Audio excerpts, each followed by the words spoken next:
Alo, Ministria e Shëndetësisë, një hap që e pi në mbrëmje nuk guxoi me ndërprej asnjë ditë e unë nuk po gjej në asnjë barnatore që 3 ditë. Të tilla ankesa për mungesë barnash janë shtuar së fundmi nga qytetarët e Kosovës. Post publikisht, qytetarët janë ankuar edhe në drejtim të odës së farmacistëve të Kosovës.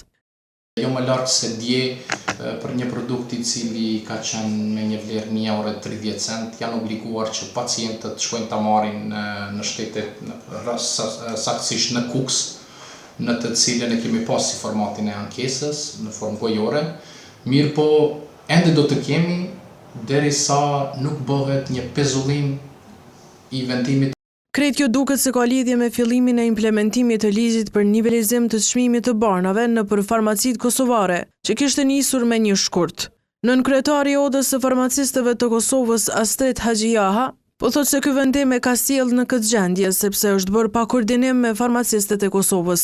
Vendimi për unifikimin e çmimeve të barnave po tentohet të bëhet në mënyrë të pjesshme dhe jo në tërësi.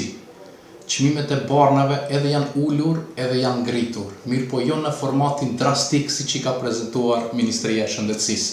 Për këto mungesa barnash nuk janë në dijeni Ministria e Shëndetësisë. Ata i thanë Dugaxhinit që janë duke inspektuar barnatorët, por nuk e mohuan faktin që çmimet e barnave akoma nuk janë unifikuar në të gjitha barnatorët.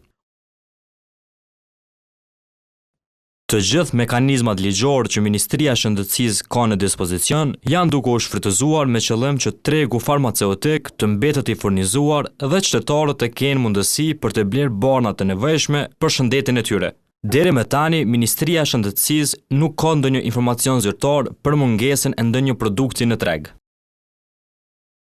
OFK po ashtu kanë thënë se ka herë kanë paralajmëruar Ministrinë e Shëndetësisë se vendimi për të balancuar çmimet e barnave nëpër barnatorët kosovare do të shkaktojë këtë kaos në tregun farmaceutik, duke cënuar edhe sigurinë e qytetarëve.